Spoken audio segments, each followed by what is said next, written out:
Boa tarde, pessoal. Mais uma vez a nossa reunião tem um convidado muito especial que vai ficar conosco aqui. O Dr. Pablo é geneticista e trabalha no Ramos, que é nosso parceiro aqui, e que vai nos dar uma assistência na área de genética médica. Haja visto que a nossa demanda de genética é bastante acentuada, principalmente para fazer os testes de hereditariedade e dos pacientinhos nossos de mama e de ovário, etc. E outras síndromes que a gente tem bastante frequente aqui. E então o Pablo vai dar essa assistência para nós aqui.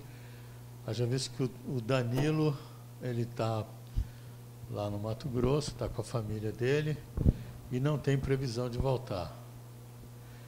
E o Dr. Pablo é super experimentado, trabalha aqui, trabalha em São Paulo, e ele vai falar algumas coisas para nós aqui sobre genética, sobre teste também, sobre a formação dele.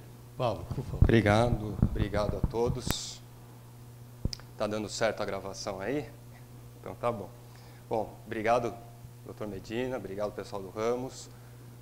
Então eu vou falar um pouquinho, na verdade, sobre o que é um serviço de genética e um serviço de medicina genômica, tá? Que hoje os grandes hospitais e as grandes universidades ao redor do mundo têm investido muito nesses segmentos, nesses departamentos, assim como também com os serviços de inteligência artificial e neurociências. Então, esses são os três pilares que hoje as grandes empresas, os grandes hospitais, as grandes universidades investem, né? Então, é genômica, é inteligência artificial e é neurociências. Bom, aqui, então, sou médico, geneticista, tá? E, como vocês podem ver, eu gosto bastante de genética, né? Fiz a minha residência em genética, fiz meu mestrado em genética, meu doutorado em genética, meus pós-doutorados em genética, fiz alguns fellows fora em genética, tá? E hoje eu atuo em São Paulo e estou começando a atuar aqui em Campinas também.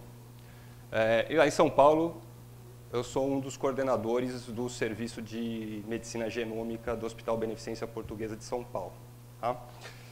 Muito bem. Então, para vocês terem uma ideia, né, do que a genômica hoje no mundo representa, hoje é alvo de diversas publicações. Hoje qualquer pessoa que chega, abre um jornal, abre uma revista, entra na internet, você tem sempre notícias sobre DNA, testes genéticos, exames genéticos, doenças genéticas, doenças raras, tá? Então, várias aqui revistas, né, trazem aí a importância da medicina genômica e, com isso, a introdução da medicina personalizada, né, na medicina atual, na medicina moderna, tá? Então, a genética é a ciência que estuda o DNA e o seu funcionamento. A genética médica é a ciência que estuda as doenças genéticas. E de uns 10 anos, 15 anos para cá, com a introdução dos testes genéticos, principalmente a realização de arrays e de painéis, né, genéticos e o exoma, e também o sequenciamento completo do genoma, você tem a introdução da medicina genômica. Então, a medicina genômica é a incorporação desses testes genéticos modernos, ou seja, sequenciando o que você quiser no seu DNA, no DNA do seu paciente, e com esses resultados, você incorporar o resultado desses testes genéticos na medicina, tá? Então, a medicina genômica é isso, ok? E é como diz aí várias revistas, né? A medicina genômica tem aí revolucionado a medicina atual. Então, lá em São Paulo, né, dentro do serviço de medicina genômica, existem 3 pilares que a gente trabalha, tá? Um dos pilares principais é o câncer, né? Então é a oncogenética, Então, são os testes genéticos aplicados no câncer, na oncologia. O outro pilar são os testes genéticos aplicados às doenças neurológicas, tá? Então, as doenças neurodegenerativas.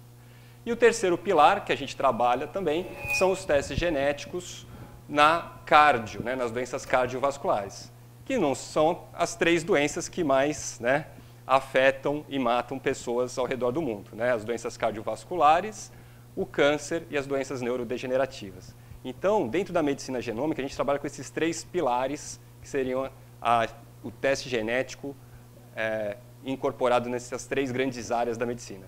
Além disso, eu também faço a parte de pediatria, que é as doenças congênitas, que a gente também não pode afastar, as síndromes genéticas, os defeitos congênitos, os erros inatos do metabolismo. Okay?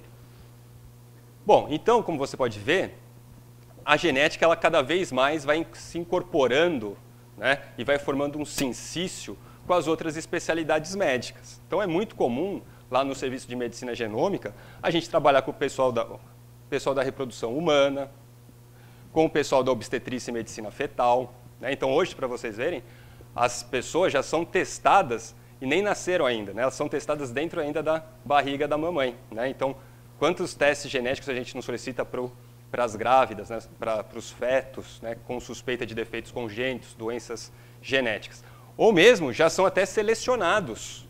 Então, os indivíduos eles já são selecionados e para que não nasçam com doenças genéticas. Então, para vocês verem a que ponto que a medicina genômica está chegando. Quer dizer, a gente já vai começando a fazer seleção de embriões, sabendo da história familiar daquele casal, e com isso evitando que aquela doença que acomete aquela família se repita nas gerações futuras. Então, uma parceria importante com o pessoal da reprodução humana, com o pessoal da obstetrícia e medicina fetal, com a pediatria, com a UTI neonatal e pediátrica, porque essas crianças com doenças genéticas, síndromes genéticas, defeitos congênitos, erros inatos do metabolismo, eles acabam muitas vezes indo parar nessas unidades de terapia intensiva. O pessoal da neurologia, neuromuscular e neurodegenerativa também, como eu falei, um dos pilares. O pessoal da oncologia e da hematologia. Tá? Então, esse aí lá dentro da Beneficência Portuguesa, é um dos setores que eu mais atuo. O pessoal da endocrinologia e metabolismo, dermatologia, cardiologia e cardiopediatria, com as doenças cardiopediátricas, fazer todo um check-up genético para colesterol. Então, será que eu tenho problema de hipercolesterolemia familiar, as arritmias familiares, as cardiopatias familiares, miocardiopatia dilatadas, enfim. E o pessoal da ortopedia e fisiatria no serviço de reabilitação de pacientes com doenças genéticas. Tá? Bom, o papel do geneticista, da genética médica, é realizar o diagnóstico, então, através do exame clínico, e dos exames complementares, e através da história familiar, tentar chegar a um diagnóstico, porque muitas vezes, até mesmo com todos esses exames em mãos, às vezes a gente não consegue fechar um diagnóstico do paciente. Fazer rastreamento da doença, então no caso da oncologia, a gente sabe que aqueles indivíduos que são portadores de mutações germinativas, de variantes patogênicas, provavelmente patogênicas, eles têm um risco maior de desenvolver doenças, desenvolver o câncer. Então a gente faz todo um protocolo de rastreamento, com exames complementares. A parte de prevenção, então a gente também previne o câncer, como, por exemplo, o caso das cirurgias redutoras de risco, fazer uma mastectomia redutora de risco, fazer uma oforectomia redutora de risco. Tratamento, então hoje, cada vez mais, nós temos remédios que são utilizados dependendo da genética do seu paciente, não só da genética germinativa, quanto da genética do tumor. Tá? Então, lá e aqui provavelmente também, vocês devem utilizar drogas, remédios que são alvos para determinados perfis genéticos. Como o caso, os inibidores da PARP, para quem tem mutação em BRCA1, BRCA2.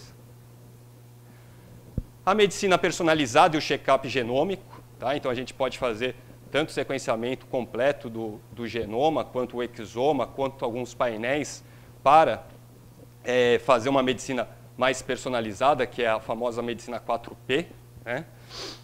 E um check-up genômico junto com aquele check-up tradicional. E também aqui entra a parte da farmacogenética, tá? Então, a resposta do indivíduo a determinados remédios, né? Então isso é muito importante também na área de psiquiatria.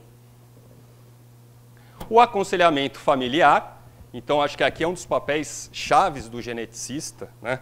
Que é onde ele vai perder grande parte do seu tempo, né? Não é perder parte, né? Mas ele vai utilizar grande parte do seu tempo de consulta para fazer a história familiar e ver e triar os indivíduos, né, que estão em risco, como eu vou mostrar mais para frente, em risco para desenvolver câncer. E uma das coisas que é fundamental, né, num serviço de oncogenética é o registro dessas famílias. É você ter uma base de dados, você ter uma base de registros dessas famílias e ir fazendo o acompanhamento desses indivíduos. Tá? Então, o médico geneticista ele não pode, se ele se compromete a fazer o rastreamento de um indivíduo a longo prazo, que esse é o problema, fazer o rastreamento a longo prazo, né? Até o fim da vida daquele indivíduo. Né? Então, como fazer isso? Então, você precisa realmente de um registro muito bem feito e da documentação de todos os casos daquela família. Então, mais ou menos o fluxograma o paciente sempre ele vai entrar através das especialidades médicas, aqui no caso a oncologia, tá? Ou mastologia, ginecologia, tá bom? Ou cirurgiões também. Então, as especialidades médicas, então, elas que fazem a primeira triagem, né? Não é o geneticista, mas são os especialistas que, através lá da anamnese, lá em antecedentes familiares, fazem lá o histórico familiar e percebem, então, que aquele indivíduo tem uma história familiar densa de casos de câncer, né? Ou então por outras peculiaridades que o paciente apresenta, como ter câncer em idade jovem, ter múltiplos tumores, tumores do tipo histológicos raros ou agressivos, né? E por aí vai. Essas especialidades encaminham, então, para o serviço de medicina genômica ou para a genética médica, né? A genética médica, ela faz como se fosse aqui uma comutadora, né, para a solicitação dos exames, né, genéticos, tá? E hoje, né, hoje que eu digo, nessa década, os exames são, a grande maioria, ainda bem, são cobertos, né, no rol da ANS, tá? Então a gente faz essa triagem também, né, quais indivíduos eles entram, eles têm indicação de fazer o teste genético ou não, porque não são todos também que são encaminhados para o serviço de genética que precisam fazer o teste genético, né? Também vamos fazer o rastreamento, né, o acompanhamento desse indivíduo, né, a longo prazo com os outros exames e fazer o papel de rastreamento de portadores naquela família. Tá? E é óbvio, a gente devolve os pacientes depois para especialidades médicas. Né? O geneticista não vai tratar o câncer do paciente, o geneticista não vai realizar cirurgia redutora de risco do paciente, o geneticista não vai fazer a radioterapia, enfim. Então, na verdade, aqui, né, é uma via de mão dupla, né, entre as especialidades e o geneticista como um suporte aqui para as especialidades da parte de genética. E a gente também vai solicitando os exames, né, fazendo o rastreamento dos portadores com os exames genéticos para ver quem é e quem não é portador daquela variante, daquela mutação. Um exemplo é esse, né? Quer dizer, então, uma especialidade encaminha um paciente para o serviço de medicina genômica, uma mulher com câncer de mama, idade jovem, tá? E aí qual que é o papel do geneticista? É fazer isso aqui. Né? Quer dizer, um paciente, né, quer dizer, você vê que um probando, como a gente chama, né, o paciente que é encaminhado para o serviço de genética médica, um paciente, na hora que a gente faz a história familiar desse paciente, você tem diversos indivíduos naquela família que já tiveram câncer ou que estão em risco de ter câncer. Quer dizer, então o papel do geneticista ele é de supra importância, tanto da parte do indivíduo, né, como de todos os indivíduos de uma família. Tá? Isso aqui vai gerar diversas consultas, não só para o geneticista, mas para os oncologistas, para os cirurgiões, para os mastologistas. Né? Então é isso que eu chamo de uma via de mão dupla. Né? Então o geneticista, quando tem um paciente faz a história familiar, você acaba aí criando mais pacientes, mais exames, mais cirurgias, mais tratamentos, né? para o serviço, tá? E, lógico, você consegue, se for um serviço de rastreamento bem feito, né? Se tiver um registro de dados bem feitos de uma família, você consegue salvar a vida, que esse é o mais importante, né? Você impede que aquele indivíduo que está em risco desenvolva um câncer, ou seja, diagnosticado com um câncer num estágio mais tardio, onde as chances de cura, né, e a sobrevida são menores, né? Então, o que a gente vê muito, né, nas histórias familiares, nos registros, é que a primeira geração toda falece, a segunda geração toda falece, porque não tinham orientação, né, do geneticista, certo? E a partir do momento, então, que essa família entra, né, no campo da genética, a gente consegue salvar a vida das gerações futuras, das gerações mais abaixo, né? Por quê? Porque esses indivíduos começam a entrar num programa de rastreamento e redução de risco, tá? Bom, hoje os exames, então, hoje a gente não tem muito problema, porque todos os exames são cobertos pela ANS, né, na parte de câncer, tá? Mas, óbvio, desde que esses indivíduos cubram alguns critérios, né? Porque não é o indivíduo ter câncer que o ANS vai autorizar a operadora a cobrir aquele exame, né?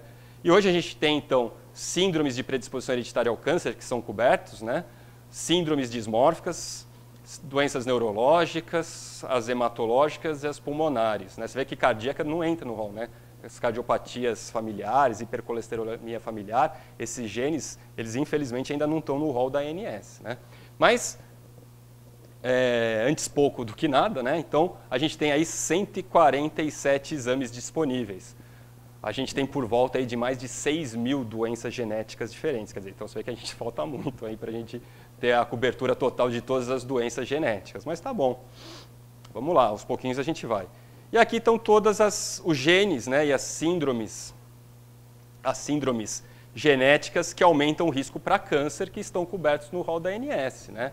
Então, o câncer de mama e ovário hereditário, esse sem dúvida, disparado, acho que 90% de todas as solicitações que a gente faz no serviço de medicina genômica, na parte de oncogenética, são para BRCA1, BRCA2 e os painéis para câncer de mama, ovário hereditário. Então, é impressionante como o câncer de mama é o disparado, né, quando a gente fala nos outros tipos de câncer e nas outros tipos de síndrome, né, como a esclerose tuberosa, as neoplasias endócrinas múltiplas, 1, 2, né, a polipose colônica, né, com o gene APC e o MULTY-H, síndrome de Cowden, Li-Fraumeni, né, a síndrome de Lynch, que é o câncer coloretal, o câncer gástrico difuso hereditário, Peutz-Jeghers, a polipose juvenil, retinoblastoma, von Hippel-Lindau, né, a Gorlin e as anemias de Fanconi, que são bem mais raras, né.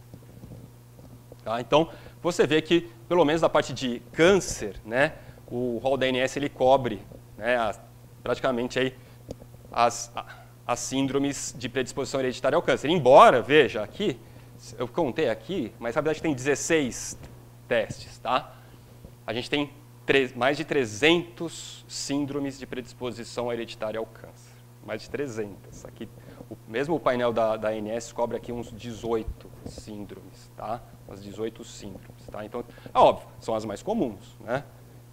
Mas tem muito ainda, mesmo nas síndromes de predisposição hereditária ao câncer, tem muito síndrome que ainda não é coberta, tá? E tem muito gene que não é coberto, né? Por exemplo, o DICER1, por exemplo, não é coberto. Então, por exemplo, o câncer de mama ovário aqui, né? Você tem aqui, e também o rol da ANS, ele é um rol que ele é meio chatinho, né? Porque, por exemplo, pegando o mais comum que é o câncer de mama, né? Então, quando aquela paciente preenche os critérios da ANS, que também tem uma diferença entre os critérios da ANS e os critérios da NCCN, que também é um fator de complicação, né? Mas, mesmo assim, você tem que fazer ele em 2 etapas, né? Então, primeiro começa com o sequenciamento, mais o MLPA do gene BRCA1, BRCA2, e caso venha negativo, aí você parte para uma próxima etapa, que é o sequenciamento NGS de 16 anos. Então, você vê que mesmo o rol da ANS de 2018 e saiu agora em abril de 2021, né? Mesmo assim, ele ainda é bem defasado, né? Ele é bem... Já podia fazer o painel NGS já direto, né? Você poupa tempo, poupa dinheiro do próprio convênio das operadoras, não sei como é que eles ainda continuam com esse tipo de critério, né? E poupa tempo para o paciente, que é o mais importante, porque muitas decisões que você tem que tomar no tratamento ou nas cirurgias, né, depende do teste genético, né? Então, normalmente, esses testes genéticos, o paciente demora de 1 a 2 até 3 meses para ter todo o resultado em mãos, né? Quer dizer, e a cirurgia precisa ser definida daqui a 15 dias, o tratamento, né? Então, é importante aí você ter um serviço de oncogenética que lá a gente consegue agilizar também esses testes, sabe? Então, a gente consegue fazer pontes com os laboratórios, como aqui no caso do Ramos, né? Então, a gente consegue agilizar muito o tempo disso, né? E além dos painéis NGS, né, a gente tem cariótipo, tem o RNA com os arrays, tá? Dependendo dos casos, né? A própria biologia molecular, né, com o Sanger. O Sanger a gente utiliza muito para já verificar a variante familiar. Se eu já sei que naquela família existe uma mutação específica, eu não vou precisar fazer painel NGS, eu já vou direto para o sequenciamento de Sanger para ver a variante familiar, né? Então, o Sanger, né? O Sanger e o NGS, então genes, painéis, exomas, tá? E agora, mais para frente, a gente vai começar também a analisar painéis de riscos poligênicos, né? Quer dizer, que tem aqueles casos, né, daquela menina de 22 anos com câncer de mama, triplo negativo, você faz a história familiar, tem mais 3 irmãs com câncer de mama, pô, aí você põe lá nos preditores, né? Pô, chance de dar BRCA é 90%. A clínica, você já faz diagnóstico clínico de síndrome mama-ovário hereditário, mas aí na hora que você faz o painel, o que vem? Nada, vem negativo. Aí você fala, não pode ser, né? Vamos revisar. Então esse também é um outro papel do geneticista. Liga para o laboratório, olha, você pode revisar o exame da paciente fulana de tal, porque a gente acha que essa paciente tem uma síndrome de predisposição. Às vezes, né, pode acontecer do laboratório, né, não ver a variante, tá? Então, aí liga lá, vê, conversa com o geneticista. Ah, não, realmente a gente revisou, tal, não acha. Então, o que aconteceu?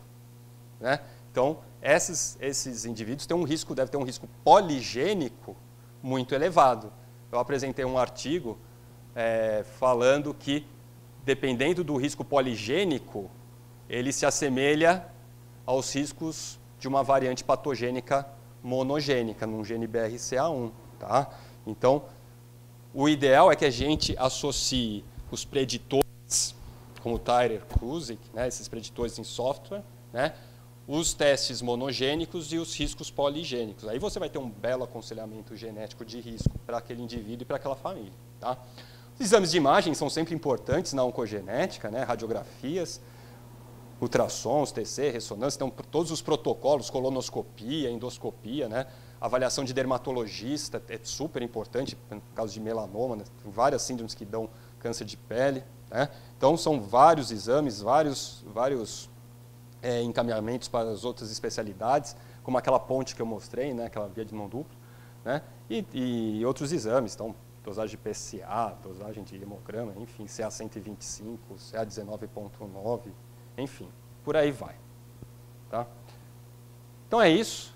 E aí, então, o Ramos me convidou para fazer o atendimento de oncogenética e de genética, né, de uma maneira geral, mas mais voltado para oncogenética, né, aqui em Campinas. Então eu topei essa ideia, tá?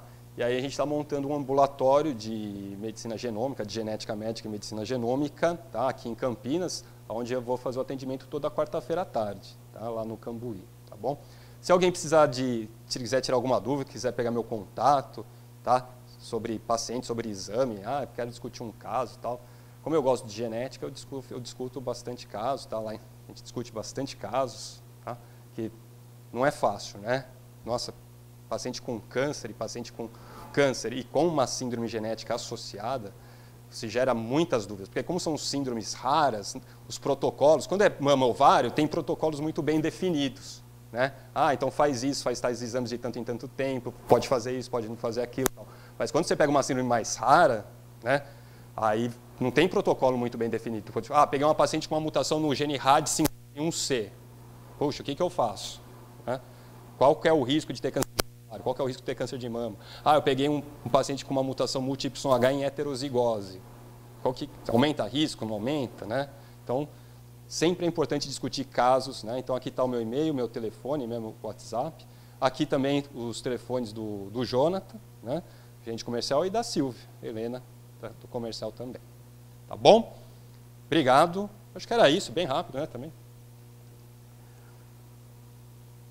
É isso.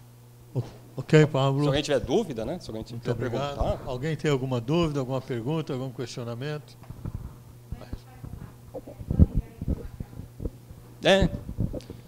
No telefone. Aqui. Depois passa aqui.